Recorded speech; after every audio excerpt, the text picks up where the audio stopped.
Open Fire's a game that's been on my shelf for a while, and I thought I'd drag it out and give it a shot. Um, I'd love to play this game, but it's not for lack of trying, and I think I'm about ready to throw in the towel here with this thing. So, what this is a paragraph-based ambush-style game.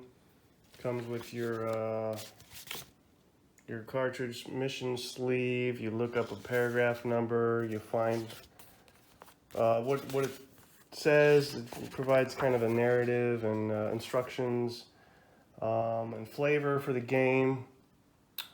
And you have these event markers that are placed according to a specific scenario. That's all fine and wonderful and grand. Works just fine. Got all those laid out. Now, here's where I probably am going to catch some flack. Now, I've transferred a significant portion of the game to the tabletop from the map. Now, that's not the problem though. In fact, it's worked rather well in that regard. Nothing confusing or head scratching going on there, to be honest with you. But the problems I'm running into are with the rules proper. I have a page, just a little under a page and a half of Open Fire official errata as of October 1988. So a whopping right up to the minute recent errata sheet for this game. Playing the first scenario, you have data cards for the tanks and things. You also have these guys. I forget what the name of these are. But I ran into a long speed bump, a big snag in play because I couldn't figure out what the rules were referring to until I realized they were referring to these. So that could have been explained maybe a little better. What else? The tanks have corresponding unit numbers, so this would be C, D, etc. They can be open or closed. This turret marker also lets you know the directional facing of the turret. That's all straightforward and easy enough to comprehend. You have your platoon record sheet here with some stats that, for the most part, make a fair amount of sense. Your crew stat, initiative stat, perception check, weapon skill.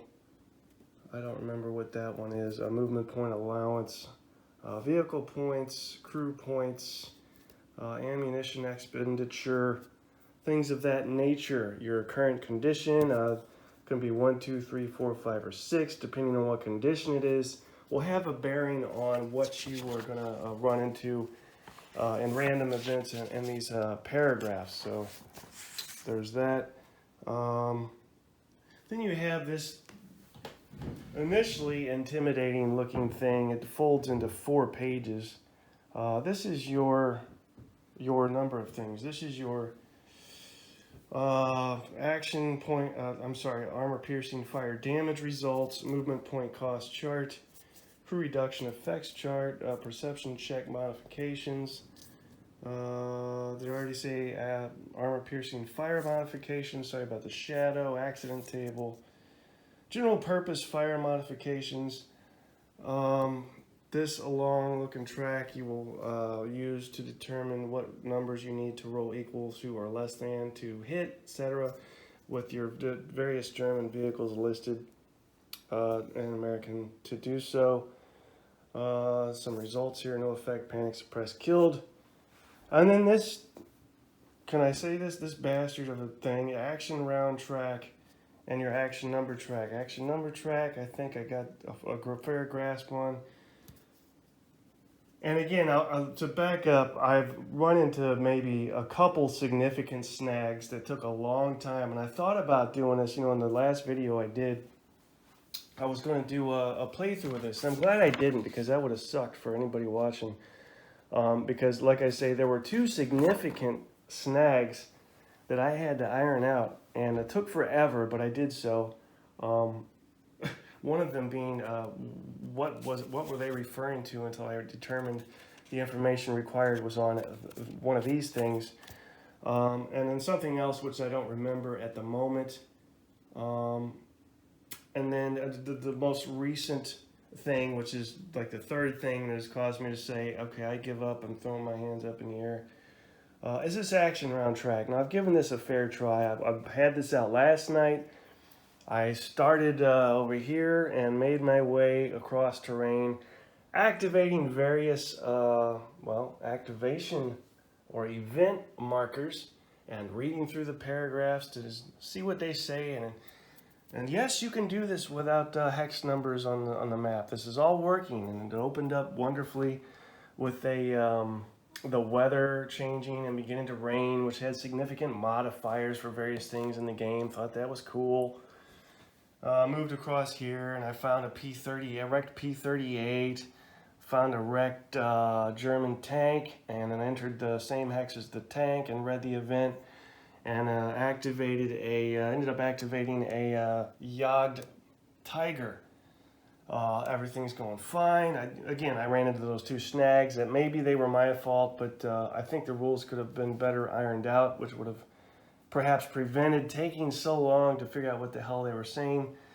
And then was able to get the work through the firing, because the Germans had the initiative of the Jagd Tiger, which had a direct hit on the front hull of this M4A3 Sherman Firefly tank, and was able to take care of that just fine. And then when it came to running through American actions, which is what's next, I'm just dumbfounded here.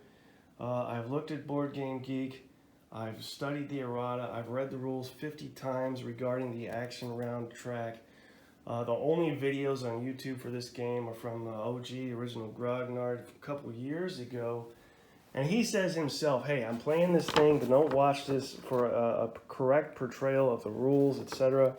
Because I don't know that I'm doing it correctly. And I think, to his defense, some things he is doing correctly, but admittedly I noticed some things he was doing incorrectly. So I didn't want to take his word for it, even though he does run through battle and uses the action round track. So I can't really go off of what he's doing, because I don't know that he's doing it right either, and he doesn't even know if he's doing it right. So the action round track is in 6 point, and I'll be done here in a second. 6 point, I thought it was 6 point something. We'll get to action rounds. Here we go, action round marker placement, ready? So what you have is you need to determine which side has the advantage. Now you do this by rolling 2 dice. The side with the higher die roll has the advantage for this round.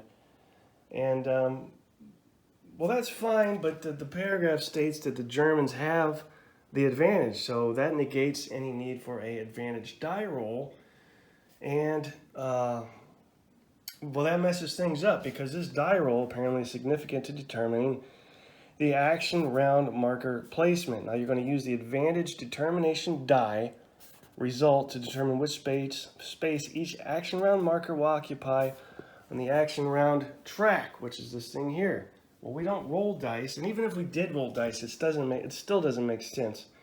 You can roll 2 dice as long as you like, and it's not going to make sense.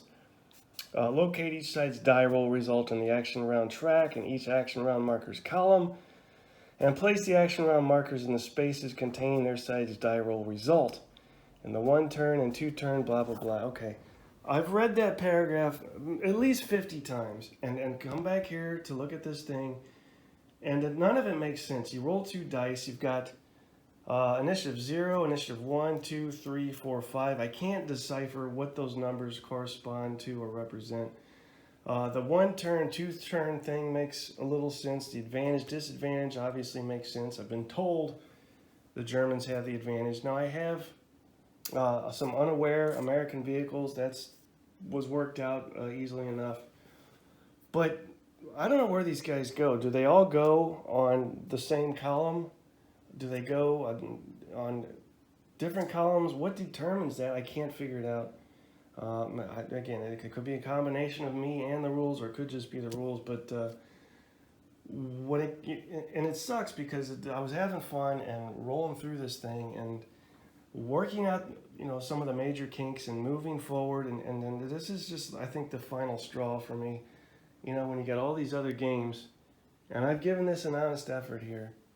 Why waste my time anymore? And it's a shame to say that because I think there's probably a fun game in here. And one of the things that I was interested in figuring out was I'm on this EverQuest, and you may not believe me because you might think, oh, he doesn't like Armor, he never plays it. Well, that's not true. I pay attention, and I'm on an EverQuest to find the holy grail of Armor/tank rules, and based on things in the past I've played, things that I've read, reviews, and even if I don't play a game, I typically read the rule book to get a sense of how things are broken down. ASL is out of the question. That stuff, if you're going to do that, pray for not a lot of vehicles to keep track of, otherwise you're going to lose your mind. It's very comprehensive and difficult to work through. I don't care what you say. You can lie and say that it's not, but it is. It's time consuming and draining. Flames of War, to go on the opposite end of the spectrum, I don't know that bailing out 15 times the same crew from a tank during a scenario is realistic. It's definitely annoying and irritating, and so I've given up on Flames of War for any even quasi-realistic armor battle. I do like the stats and the to hit and the penetration, and then I do like the skill of the target being the primary determination of whether or not something is hit. That's all interesting enough. But I can't get past the bailing out thing, and I keep showing this because that's where the Flames of War book is. I can't get past the bailing out thing repeatedly over and over and over. Maybe once is doable, but I just picturing a crew bailing out and then hopping back in, and then bailing out and hopping back in.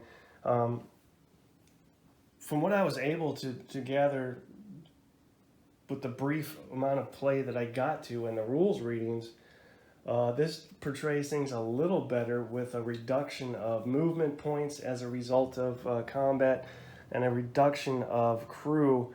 I guess that works out good enough, but again, I think there's still something missing here as well, aside from the rules fiasco. And there's no real examples in here. There's no example of play in here. If something, and the guys that wrote this have to know, if something is perhaps a little on the complicated side by way of section, they could give an example. And it's not in here. There's no way to know how to play this thing. Whether you're just supposed to be able to learn it and play it, but I don't see how, to be honest with you. I don't see how to do it the way they intend you to do it without house ruling things and making things up, which I do often. I'm not opposed to doing, but honestly, you should be able to, if desire suits, be able to play the damn thing out of the box without problems. And I'm irritated because, again, I think this there's an interesting, fun, narrative-driven game in here. I can't get at it though, and I'm a big fan of narrative and some story and flavor. It's one thing to just do whack-a-mole and shoot each other up, hex by hex, and that's fine and dandy, kind of an arcade style thing going on. But sometimes you want a little more background or substance, or a sense of story, and games like this have it. Ambush, Battle Hymn, etc. But I give up. I only have so much time. You work all day, you come home, and you can only spend so much time trying to work out a part of a game so you can play it, and I think I'm done. So that was Open Fire. Do I recommend it? I don't know. Find out for yourself. If you have this game, break it out. see what you think. Let me know. I'd be interested to know. Is it just me? Is it other folks? If you don't have it, steer clear and maybe grab something else. Grab ambush or grab battle hymn, because those are, if memory serves, significantly easier to learn and play and get on the table than this thing is. And it's irritating again because I admire it, I respect it, but I don't like it. So there's my review of Open Fire. All right, you guys, talk to you next time.